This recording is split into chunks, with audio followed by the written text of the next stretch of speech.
मालेगाव महापालिकेमध्ये इस्लाम पार्टीने आपला झेंडा फडकवलेला आहे। इस्लाम पार्टीची नुकतीच स्थापना करण्यात आलेली होती आणि पहिल्याच निवडणुकीमध्ये इस्लाम पार्टीने मालेगाव महापालिकेवर आपला कब्जा मिळवलेला आहे।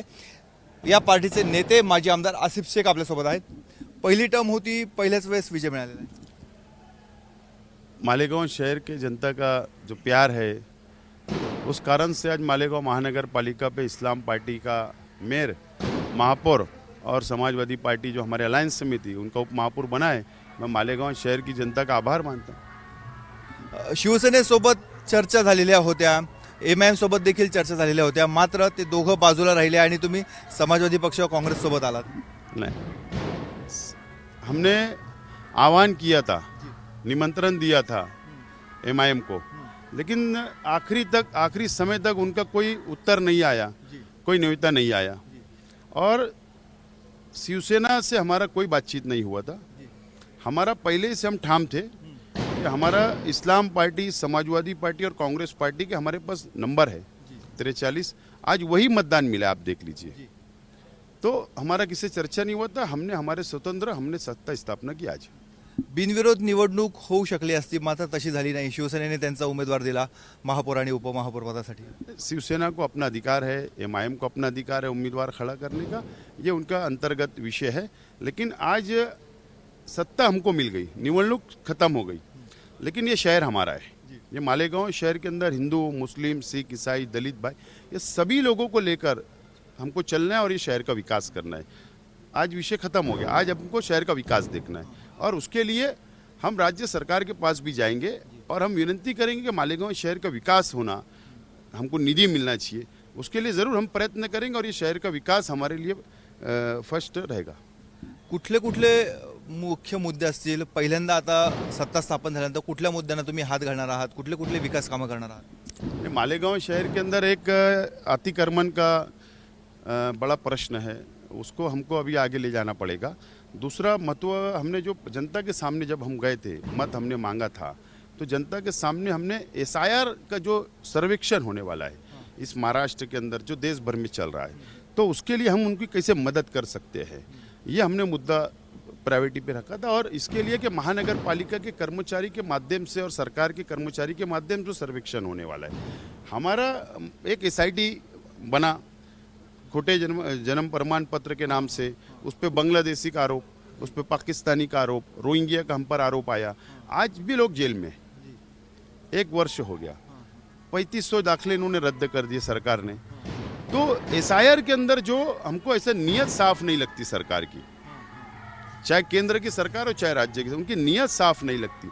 अगर खोटे जन्म प्रमाण पत्र के आधार पर अगर कई लोगों को साल भर जेल में रखेंगे, जन्म प्रमाण पत्र रद्द कर दिया जाएगा, तो एसआईआर का जब सर्वेक्षण होगा ये शहर का, तो हमको शंका है, भीति है कि लाखों लोगों के नाम उससे डिलीट कर दिए जाएंगे और फिर एक मर्तबा वही मुद्दा उपस्थित किया जाएगा कि यहाँ बांग्लादेशी रहते, यहाँ रोहिंग्या रहते।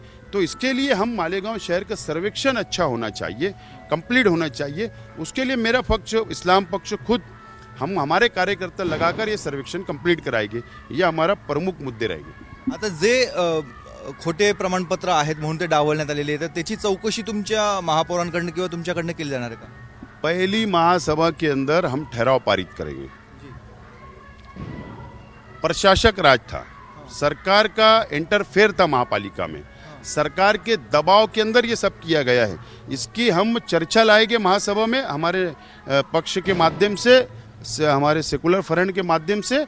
और जो प्रमाण पत्र रद्द हुए हैं उसकी डिपार्टमेंटली, महानगर पालिका के डिपार्टमेंटली हम उसकी चौकसी कराएंगे और उसके अंदर हम हमारा चौकसी का अहवाल महासभा में और राज्य सरकार को भेजेंगे कि जो लोगों के जन्म दाखले रद्द किए गए उनको दोबारा जन्म दाखले दिए जाए।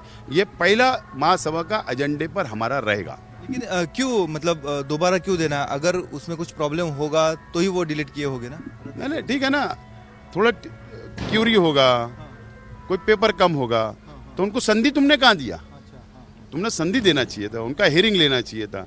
हेयरिंग नहीं लिया और डायरेक्ट उनके प्रमाण पत्र रद्द, केसेस कर दिए, 4 एफआईआर दाखिल हो गया, लोग जेल के अंदर आ जाए, महिलाएं जेल में, बच्चों पर एफआईआर हो गया। तो ये जो एक तरफा कार्रवाई हुई ये प्रशासक राज में हुई।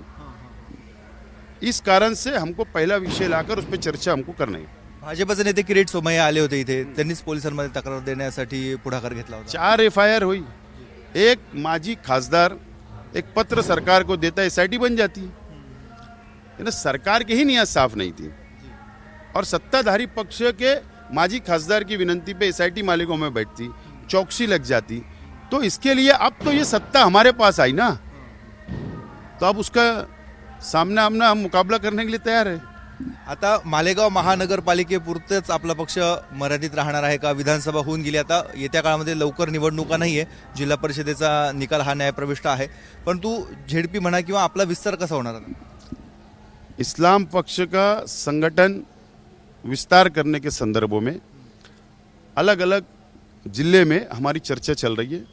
8 दिन में महाराष्ट्र के प्रत्येक जिले के पदाधिकारी जो हमारे पक्ष के अंदर आना चाहते, जो पक्ष का काम करना चाहते, उनकी बैठक होने वाली है और 8 दिन में यहाँ पे एक बैठक लेकर पक्ष विस्तार संदर्भ में निर्णय लिया जाएगा. हे आहेत माजी आमदार आसिफ शेख, त्यांचीच पार्टी इस्लाम पार्टीचा आज महापौर झालेला आहे आणि समाजवादी पक्षाच्या उपमहापौर झालेल्या आहे, त्यामुळे यांच्या पार्टीचं मालेगाव महापालिकेमध्ये सत्ता आलेली आहे आणि त्यांनी सर्वात महत्त्वाचा मुद्दा हाती घेतलेला आहे. बनावट जन्ममृत्यू दाखल्याप्रकरणी काही लोकांना अटक झालेली आहे, तर त्या संदर्भात महापालिकेच्या माध्यमातून पुन्हा एकदा चौकशी केली जाईल आणि त्याचा अहवाल राज्य सरकारला पाठवला जाणार आहे. कॅमेरामन किरण कटारेसह मुकुल कुलकर्णी, ABP माझा, मालेगाव. ABP माझा, उघडा डोळे बघा नीट.